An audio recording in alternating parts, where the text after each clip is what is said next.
Jangan lupa subscribe YouTube channel Metro TV News dan jangan lupa nyalakan notifikasinya.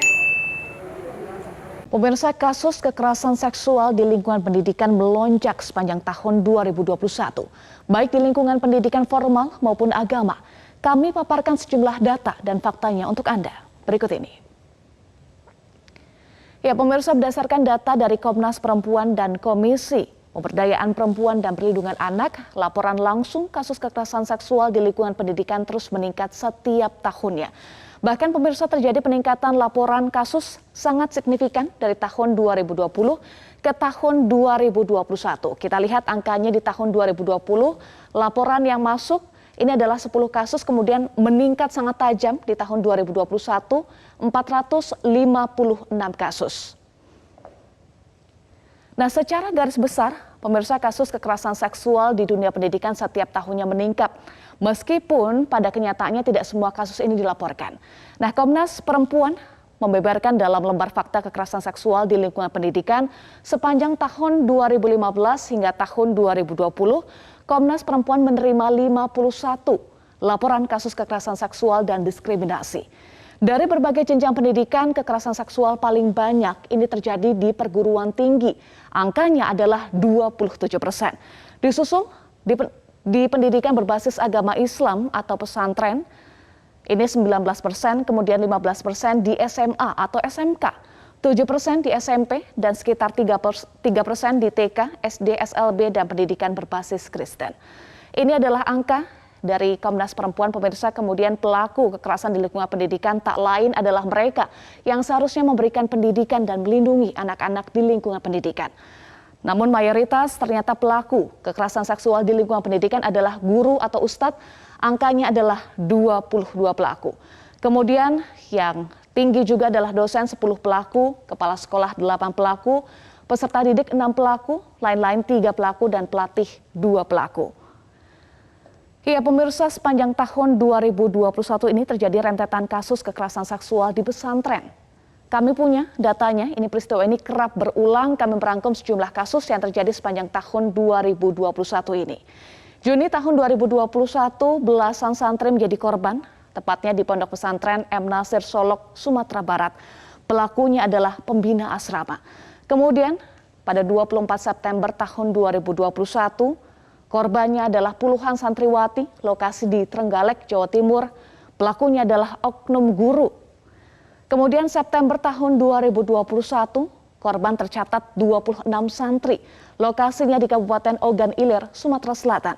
Pelakunya adalah pengasuh pondok pesantren.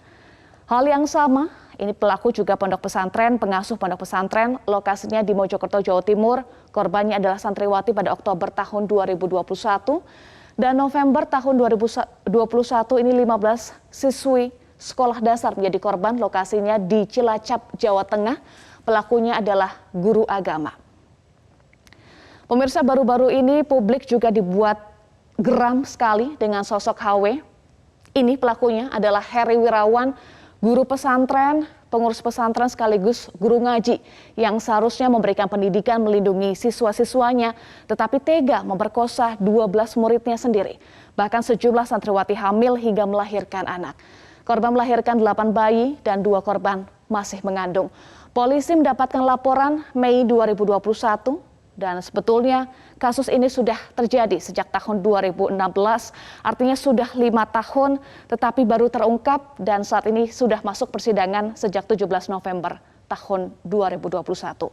Pertanyaannya saat ini, pemirsa, lalu apakah hukuman bagi para pelaku masih terlalu ringan hingga kasus kekerasan seksual terus berulang hingga saat ini?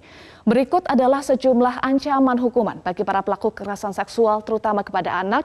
Kita bisa lihat pada pasal 81 Undang-Undang Nomor 23 Tahun 2002 tentang Perlindungan Anak dengan ancaman hukumannya 15 tahun penjara.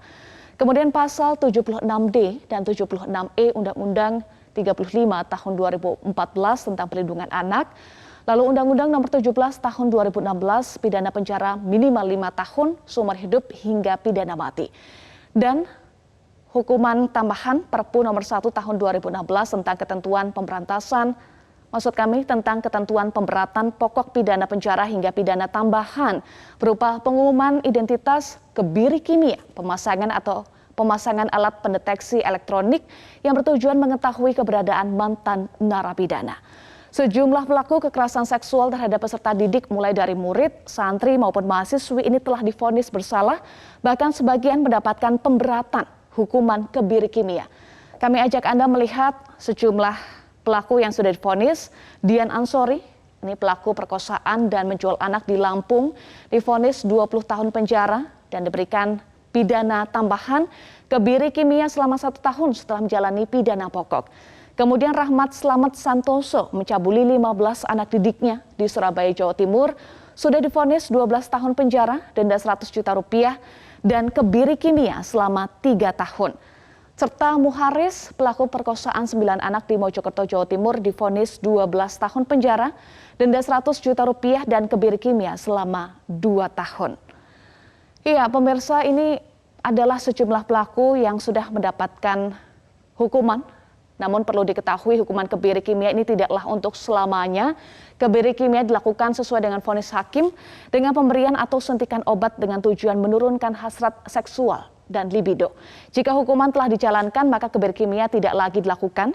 Dan tadi kita sudah simak ya beberapa narapidana yang juga sudah divonis kebiri kimia. Pemirsa, tindakan kekerasan seksual di lingkungan pendidikan terus berulang, maka pencegahan dan penanganan kasus harus menjadi prioritas. Dan jangan beri celah sekecil apapun untuk meloloskan pelaku dari jerat pidana. Kalau bisa bahkan diberikan tambahan tadi ya, kebiri kimia. Tapi juga jangan mengesampingkan para korban yang perlu pendampingan. Tindak tegas pelaku kekerasan seksual.